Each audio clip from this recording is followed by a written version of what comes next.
Hello friends, welcome to the civil services dream channel. दोस्तों, UPSC prelims 2019 का paper solve कर रहे हैं हम। तो आइए देखते हैं question number 21। Which of the following groups of plants were domesticated in the new world and introduced in the old world. तो दोस्तों, यहाँ पे बताना है कि कौन से प्लांट्स जो है डोमेस्टिकेट किया गया न्यू वर्ल्ड में, लेकिन इसको इंट्रोड्यूस ओल्ड वर्ल्ड में ही कर दिया गया था। तो मतलब दोस्तों इसका यही हुआ कि introduced in the old world में लाया गया था, लेकिन उसको डोमेस्टिकेट किया गया न्यू वर्ल्ड। न्यू वर्ल्ड यानी कि जो कॉलोनियल कंट्री थे वहाँ पे उसको डोमेस्टिकेट करना स्टार्ट किया गया। तो tobacco, cocoa, rubber, tobacco, cotton and rubber, cotton, coffee and sugar cane and rubber, coffee and wheat. तो दोस्तों करेक्ट आंसर हो जाएगा एक, टोबैको, कोकोआ एंड रबर। ये सब कॉमर्शियल प्लांट्स थे। Consider the following statements. Asiatic lion is naturally found in India only. Double humped camel is naturally found in India only. One horned rhinoceros is found naturally in India only. तो दोस्तों आपको बताना है कौन सा statement सही है। तो यहाँ करेक्ट स्टेटमेंट हो जाएगा ए ओनली यानी वन, बाकी स्टेटमेंट गलत है। दोस्तों ये साउथ ईस्ट एशियन कंट्रीज और दूसरे कंट्रीज़ में हम देख सकते हैं डबल हम्प्ड कैमल को और वन हॉर्न राइनोसोर्स को। लेकिन दोस्तों एशियाटिक लायन जो है ये नेचुरली पाया जाता है इंडिया में। और ये कहाँ पाया जाता है, तो ये आप याद रखना कि गिर नेशनल पार्क जो कि गुजरात में है। Consider the following pairs. दोस्तों यहाँ पे फेमस प्लेस है और रिवर है। पंधारपुर, चंद्रभागा, तिरुचिरापल्ली, कावेरी, हम्पी एंड मलप्रभा। आपको बताना है कि कौन सा करेक्टली मैच्ड है। तो दोस्तों ये करेक्टली मैच्ड है, ये करेक्टली मैच्ड है, ये करेक्टली मैच्ड नहीं है। तो करेक्ट आंसर हो जाएगा 1 और 2। हम्पी जो है ये कर्नाटका में है। अगला सवाल है कि in a given year in India official poverty lines are higher in some states than in others. Because कह रहे हैं कि जो ऑफिशियली पॉवर्टी लाइन्स जो होते हैं कुछ स्टेट्स में ज़्यादा होते हैं और कुछ स्टेट्स में कम होते हैं। तो ऐसा क्यों होता है? तो क्या पॉवर्टी रेट्स वैरी करता है स्टेट से स्टेट, या फिर price levels vary from state to state, GDP मतलब gross state product varies from state to state, या फिर quality of public distribution varies from state to state. तो दोस्तों करेक्ट आंसर हो जाएगा price levels vary from state to state. यानी कि price level कहने का मतलब है कि इन्फ्लेशन जो है वो वैरी करता है, हर स्टेट्स में एक जैसा नहीं होता है। कहीं पे मान लो कि कहीं पे मैन्युफैक्चरिंग हब होती है बहुत ज़्यादा, और कहीं पे बिल्कुल रिसोर्सेस नहीं होता वहाँ पे। तो इसीलिए यहाँ पे प्राइस लेवल वैरी करता है। अगला सवाल है कि in the context of which of the following do some scientists suggest the use of cirrus cloud thinning technique and the injection of sulphate aerosol in the stratosphere. तो creating the artificial rain in some regions, reducing the frequent intensity of tropical cyclones, reducing the adverse effects of solar wind on earth and reducing the global warming। दोस्तों correct answer हो जाएगा reducing the global warming. दोस्तों इसीलिए global warming को reduce करने के लिए हम साइरस क्लाउड थिनिंग टेक्निक का यूज़ करते हैं और सल्फर एरोजोल एटमॉस्फेयर में इंजेक्ट करते हैं ताकि रेनफॉल हो, और जो रेनफॉल हो टाइमली, और जो जहाँ पे मतलब कि दोस्तों जो ग्लोबल वार्मिंग की बहुत ज़्यादा इफ़ेक्ट है उसको रिड्यूस किया जा सके। और दोस्तों ये भी ध्यान रखना है कि जो साइरस क्लाउड्स हैं ये सबसे टॉप के क्लाउड्स होते हैं, ये जिसमें कि आइस क्रिस्टल्स वाले पार्ट होते हैं। साइरस क्लाउड्स में क्या होते हैं? आइस क्रिस्टल्स वाले होते हैं पार्ट। और दूसरे नंबर पे होता है एल्टो स्टूमुलस यानी कि जो मिडिल में है, और सबसे नीचे होता है क्यूमुलस। अगला सवाल है कि आपको बताना है कि पायरोलिसिस एंड प्लाज्मा गैसिफिकेशन जो है ये कौन से टर्म्स में यूज़ किया जाता है?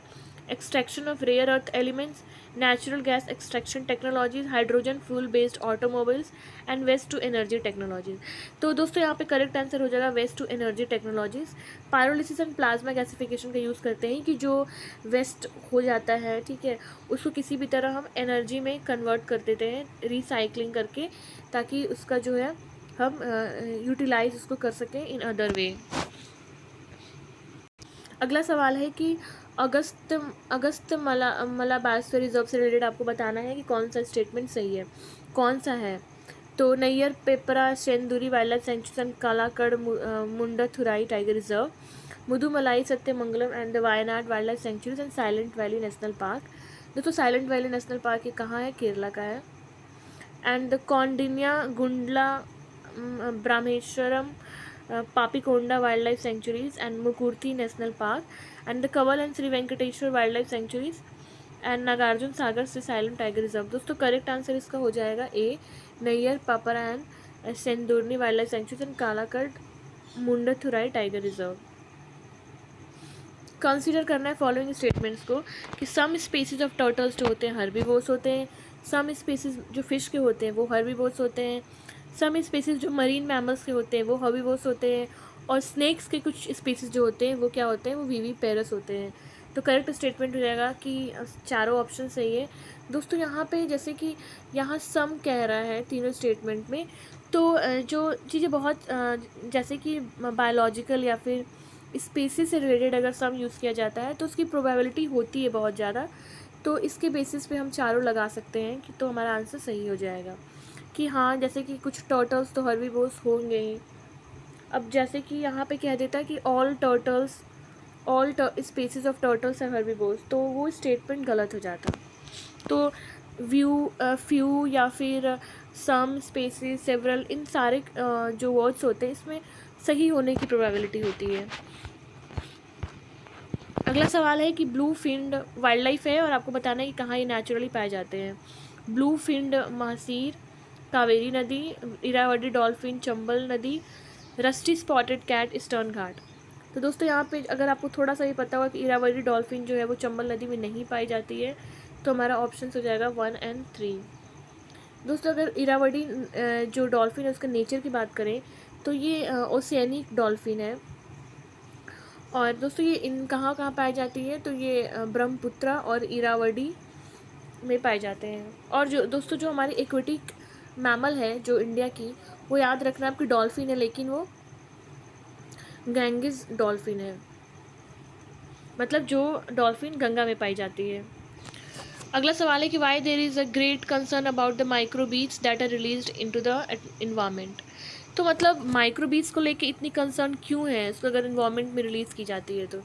दोस्तों जो माइक्रोबीट्स होते हैं ये एक एलिमेंट है, पार्टिकल्स हैं, इसको हम ये जो होते हैं यूज़ होते हैं कॉस्मेटिक्स वगैरह में भी यूज़ किए जाते हैं और बहुत जगह यूज़ होता है इसका। तो ये कंसर्न क्यों है इन्वायरमेंट के लिए, तो दोस्तों क्योंकि एक मिनट, ये जो होता है ये मरीन इकोसिस्टम के लिए काफ़ी हार्मफुल हैं ये, इसीलिए ये इन्वायरमेंट में अगर रिलीज़ की जाते हैं तो जैसे कि मरीन इकोसिस्टम में अगर उनके द्वारा कंजम्पशन किया जाता है, तो फिर पूरे इकोसिस्टम में क्या होता है कि सबके बायो मैग्निफिकेशन हो जाती है, एक फूड चेन में चला जाता है, और उसकी वजह से ये इन्वायरमेंट को काफ़ी इन्वायरमेंट के लिए हार्मफुल हो जाता है। तो जैसे कि मान लो मरीन इकोसिस्टम में अगर किसी ने कंज्यूम किया, फिर ये कैसे फूड चेन में आएगा, तो जैसे कि ह्यूमन कंजम्पशन, जैसे ह्यूमन अगर फ़िश कंज्यूम करते हैं तो ह्यूमन के थ्रू आएगा, और तो ये पूरा साइकिल में फिर ये फूड चेन में आ जाता है, तो इसीलिए ये ओवरऑल इन्वायरमेंट के लिए काफ़ी हार्मफुल है। अगला सवाल है कि recently there was growing awareness in our country about the importance of Himalayan nettle. दोस्तों हिमालयन नेटल के कॉन्टेक्स्ट में आपको बताना है कि it is found to be a sustainable source of, तो करेक्ट आंसर हो जाएगा textile fibre. For the measurement estimation of which of the following are satellite images remote sensing data used. तो हम एस्टिमेशन करने के लिए, किसका एस्टिमेशन करने के लिए, रिमोट सेंसिंग सैटेलाइट डेटा का यूज़ करेंगे। Chlorophyll content in the vegetation of a specific location, green house gas emissions from rice paddies of a specific location, या फिर land surface temperatures of a specific location. दोस्तों तीनों option सही है, तो correct option हो जाएगा हमारा 1, 2 और 3। Which of the following statements are correct about the deposits of methane hydrate. Methane hydrates के कॉन्टेक्स्ट में आपको बताना है कि कौन सा स्टेटमेंट सही है। कह रहे हैं कि ग्लोबल वार्मिंग जो है वो माइट ट्रिगर कर सकता है मीथेन गैस को इस डिपॉजिट से, मीथेन हाइड्रेट। फिर कह रहा है कि जो लार्ज डिपॉजिट्स होंगे मीथेन हाइड्रेट्स के वो आर्कटिक टुंड्रा में पाए जाएंगे और सी फ्लोर में पाए जा सकते हैं। और फिर कह रहा है कि मीथेन जो होते हैं एटमॉस्फेयर में वो ऑक्सीडाइज करते हैं carbon dioxide after a decade और 2, मतलब 10 साल या उसके बाद। तो दोस्तों आपको बताना है कि कौन सा स्टेटमेंट सही है। तो यहाँ पे करेक्ट आंसर हो जाएगा डी, यानी कि 1, 2 और 3। दोस्तों यहाँ पे 33 जो क्वेश्चन नंबर है वो यहाँ पे रह गया है, इसको देख लेते हैं। Consider the following states. दोस्तों छत्तीसगढ़, मध्य प्रदेश, महाराष्ट्र, उड़ीसा दिया है, और आपको ये बताना है कि with reference to the states mentioned in above percentage of forest बताना है कि असेंडिंग ऑर्डर है बताना। असेंडिंग ऑर्डर यानी कि बढ़ते क्रम, ऐसे अगर होगा तो मैं ये खुद समझने के लिए ऐसे समझती हूँ। तो ये असेंडिंग ऑर्डर हो गया। तो कह रहा है कि 2-3-1-4, 2-3-4-1, 3-2-4-1 एंड 3-2-1-4। तो दोस्तों करेक्ट आंसर हो जाएगा 3-2। सबसे पहले महाराष्ट्र, फिर मध्य प्रदेश, फिर उड़ीसा एंड देन छत्तीसगढ़। लेकिन दोस्तों ये डेटा पुराना है और फॉरेस्ट जो सर्वे हुआ था 2019 का, वो आप लोग देख लीजिएगा। ये 2 साल पे होता है फॉरेस्ट सर्वे। और दोस्तों इसमें जो है एरिया वाइज एमपी में सबसे ज़्यादा फॉरेस्ट कवर है, लेकिन परसेंटेज वाइज जो है वो मिज़ोरम का सबसे ज़्यादा फॉरेस्ट कवर है। Next, consider the following: carbon monoxide, methane, ozone, sulphur dioxide. तो दोस्तों पूछ रहा है कि कौन सा रिलीज़ किया जाता है एटमॉस्फेयर में due to the burning of crop या बायोमास रेसिड्यू। बायोमास रेसिड्यू करके कौन सा रिलीज होता है एटमॉस्फेयर में अगर हम इसको जलाते हैं, क्रॉप को अगर जलाते हैं तो मतलब ये कौन से एलिमेंट्स हैं या फिर जो भी ये एटमॉस्फेरिक गैसेस हैं ये रिलीज होते हैं। तो यहाँ पे करेक्ट आंसर हो जाएगा, आई थिंक डी हो जाएगा। ये 1 2 3 4 सारे ऑप्शन सही है। कार्बन मोनोऑक्साइड भी रिलीज़ होता है, methane, ozone and sulphur dioxide भी एटमॉस्फेयर में रिलीज़ होता है अगर आप क्रॉप को जलाते हो। नेक्स्ट दोस्तों यहाँ पे सी दिया हुआ और बॉर्डरिंग कंट्री दिया है, तो आपको बताना है कि कौन सा करेक्टली मैच्ड है। तो एड्रियाटिक सी अल्बेनिया सही है, ब्लैक सी क्रोशिया, कैस्पियन सी कज़ाकिस्तान, ब्लैक सी क्रोशिया नहीं है, कैस्पियन सी कज़ाकिस्तान सही है, मेडिटेरेनियन सी मोरक्को सही है एंड रेड सी सीरिया सही नहीं है। तो करेक्ट आंसर हो जाएगा हमारा 1 3 एंड 4। Okay 1 3 and 4। दोस्तों मैं आपको बता दूं कि ब्लैक सी का बॉर्डरिंग कंट्री और रेड सी का बॉर्डरिंग कंट्री। दोस्तों जो रेड सी है, ठीक है, रेड सी का जो बॉर्डरिंग कंट्री है वो 6 स्टेट्स हैं, और जैसे कि डेसी करके मैंने तो याद किया है, डेसी। D4 हो जाएगा Djibouti, Eritrea, Sudan, Saudi Arabia, Egypt and Yemen. मतलब कुछ हॉर्न्स ऑफ अफ्रीका है, जैसे कि देजी बाउती है और येमेन है, एरिट्रिया है, सूडान है, सऊदी अरेबिया, इजिप्ट है। और जो ब्लैक सी है उसमें भी 6 जो कंट्री हैं वो बॉर्डर करते हैं। और दोस्तों इसमें है यूक्रेन, रसिया, जॉर्जिया, टर्की, बुल्गारिया और Romania. Next, which among the following which one is the largest exporter of rice in the world in the last 5 years. Which one is the largest exporter है rice का world में, बताना है कि last 5 years में। तो दोस्तों correct answer हो जाएगा इसका बी, यानी कि इंडिया। नेक्स्ट है कि ग्लेशियर है और रिवर है, और आपको बताना है कौन सा करेक्टली मैच है। बंदरपूछ यमुना, बारा सिगरी चेनाब, मिलाम मंदाकिनी, सियाचिन नुब्रा एंड जेमू मानस। तो दोस्तों आपको बताना है कि कौन सा स्टेटमेंट यहाँ पे सही है। तो यहाँ पे करेक्ट आंसर हो जाएगा ए, यानी 1 2 4, 1 2 एंड 4, यानी कि मिलाम मंदाकिनी नहीं है और जेमू मानस नहीं है। दोस्तों यहाँ पे जो मिलाम ग्लेशियर है ये कहाँ है? ये उत्तराखंड में है। और जो जेमू ग्लेशियर है ये कहाँ है? ये I think eastern Himalaya, Kanchenjunga है। तो यहाँ पे ईस्टर्न हिमालय से तो यहाँ माइनस था तो आप कंफ्यूज हो जाएंगे, लेकिन ये कहाँ है? ये कंचनजंगा, यानी कि ये सिक्किम में है। In India the use of the carbofuran, methyl parathion, folate and the trizophores is viewed with apprehension. तो this chemicals are used as, कहाँ इस केमिकल का यूज़ किया जाता है? तो दोस्तों ये पेस्टिसाइड्स हैं, एग्रीकल्चर में यूज़ किया जाता है। तो ये फैक्चुअल है दोस्तों, अगर आपको ये पता है तो ही हो पाएगा। इसमें कुछ ट्रिक हम नहीं लगा सकते हैं और इसमें कुछ एक्सप्लेनेशन भी नहीं कर सकते हैं। ये ट्रिकी होता है और ये काफ़ी फैक्चुअल्स होते हैं। और दोस्तों आज का लास्ट सवाल है कि अंडर द रामसर कन्वेंशन आपको बताना है कि कौन सा स्टेटमेंट सही है।